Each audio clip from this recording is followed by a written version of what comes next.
Hello? Oh, what's up, football gods? Bad news? Hit me with it. I've lived all my life with bad news as a Vikings fan. My picks are just slightly above average. Well, my whole life has been slightly above average, so that's fine. Vikings got whipped again and show very little hope for the season. Am I really surprised here? This happens every once in a while. I'm fine with it. I lost in fantasy by 0.8 points? Okay, now this is getting ridiculous. That's got to be the end of it, right? No? Okay, you mother... Kirk trying to win it to Thielen, caught at the 5! I got 3 words for you. You like that?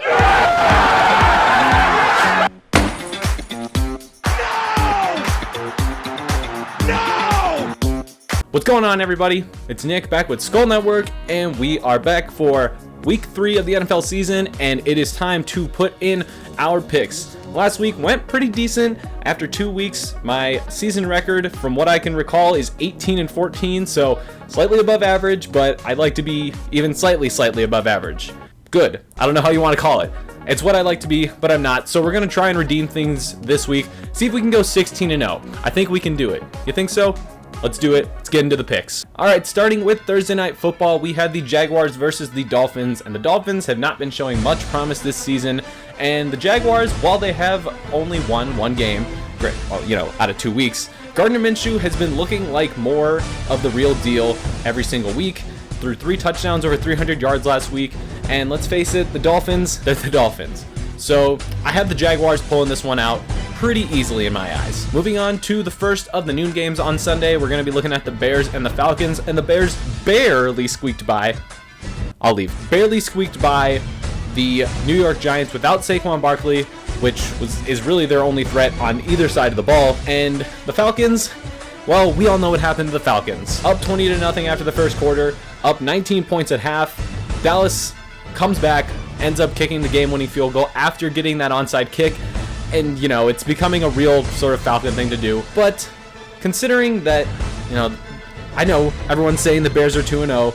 One of the teams they also beat was the Giants without Saquon Barkley. And Matt Ryan is second in the league in passing yards. I know that never means everything, but Calvin Ridley has been playing extremely well the first 2 weeks of the season. And I just have a little more faith in the Falcons, regardless of their record showing it or not. So I'm taking the Falcons. Next game is going to be the 49ers and the Giants, and the 49ers are one of those teams that got hit super hard by the injury bug. Jimmy Garoppolo, Nick Bosa out for the season, Raheem Mostert, George Kittle, I don't know if he's playing right now. I'm not sure as of the time I'm recording this, and it was super rough for them last week, but they are still playing against the Giants, and they're now without their biggest weapon for the entire season. So kind of like last week, I want to make this my lock, but I'm not 100% sure, so I'm not going to do that just because the 49ers don't need that 2 weeks in a row, and we don't know which of their pieces are going to be playing, so I'll take the 49ers. We're going to speed things up a little here. Vikings versus Titans. I know I love the Vikings. I know I always talk about how much faith I have in them, but with Anthony Barr out now and the defense playing as poorly as it already has,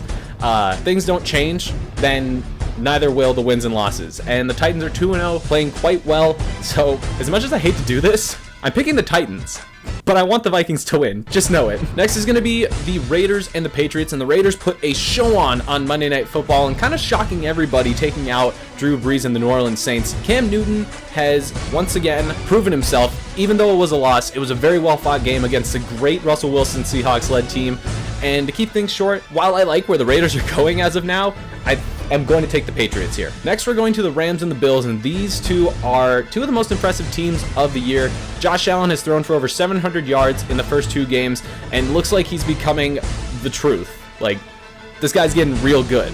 But you look at it, the Rams have been rolling over everyone for the most part. Granted, the Eagles are complete ass now, and I think people are starting to realize that. It's not that impressive of a win, but they've still been playing very well.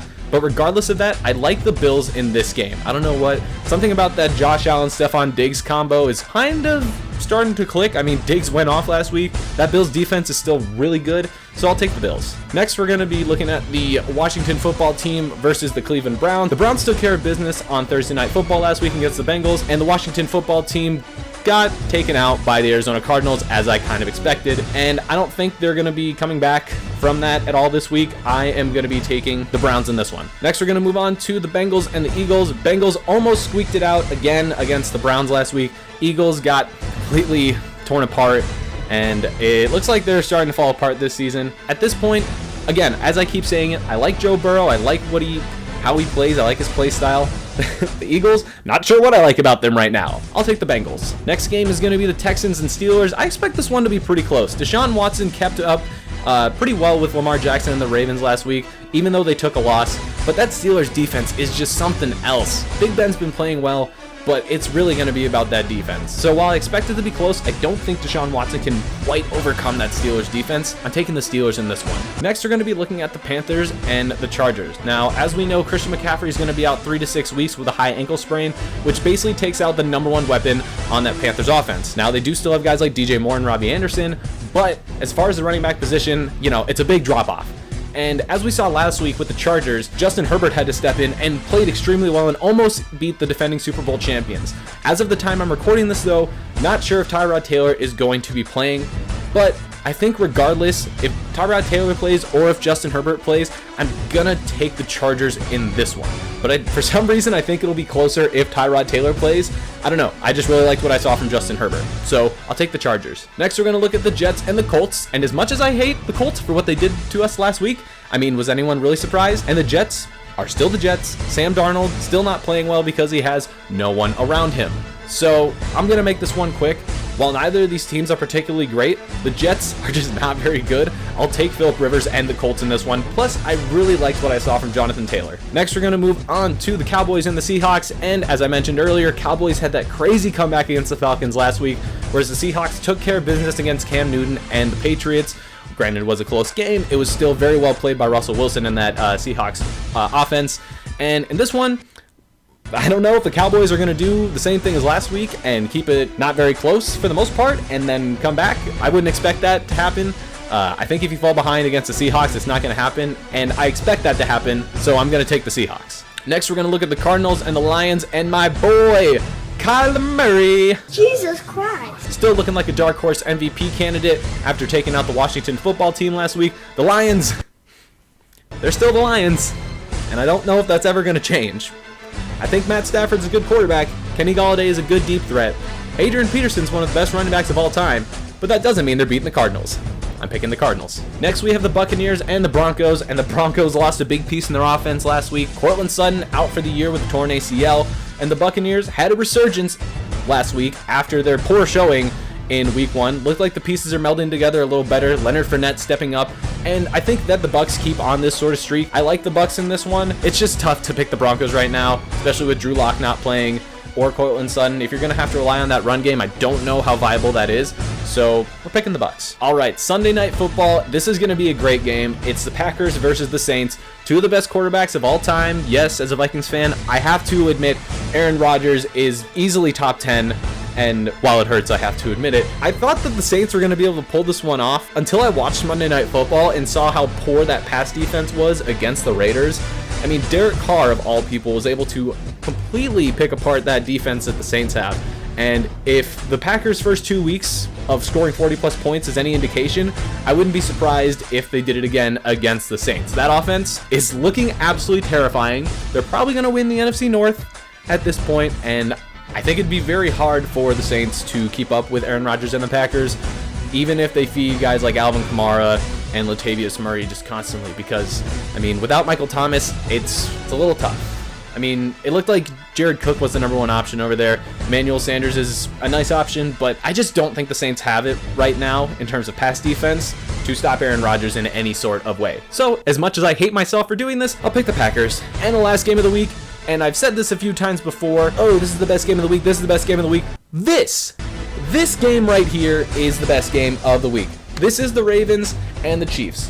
Basically the two best quarterbacks, two of the top 3 quarterbacks in the league, Lamar Jackson, Pat Mahomes, and this is going to be one damn good game. Chiefs barely squeaked by the Chargers last week, led by Justin Herbert, and the Ravens took care of business against Deshaun Watson and the Texans, and the run game looked very solid from the Ravens last week, whereas the run defense from Kansas City didn't look particularly incredible, but that doesn't mean it's not going to be a close game. And I had a lot of trouble picking this one before recording, and trying to figure out exactly who is going to take this one out. I could say it's a tie, but that would probably mess up my record quite a bit. These are two great teams. This will more than likely be the AFC Championship matchup that we see, in the next couple months. I'm going to say the Ravens. As much as I love Pat Mahomes and I love that Kansas City offense, I think that the Ravens offense can produce more against the Kansas City defense than the Chiefs offense can against one of the top defenses in the league with the Ravens. So I'm going to pick the Ravens this week to end off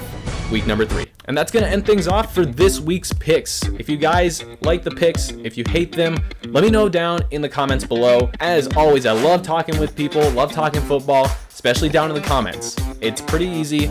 Just type your little thing, say, Nick, you suck, you don't know football, we know you're lying, all that good stuff. Also, very important, do not forget to subscribe to the channel if you are new. I appreciate everyone that's been joining the channel, and I cannot wait to keep interacting with you guys. If you like the video, give it a like.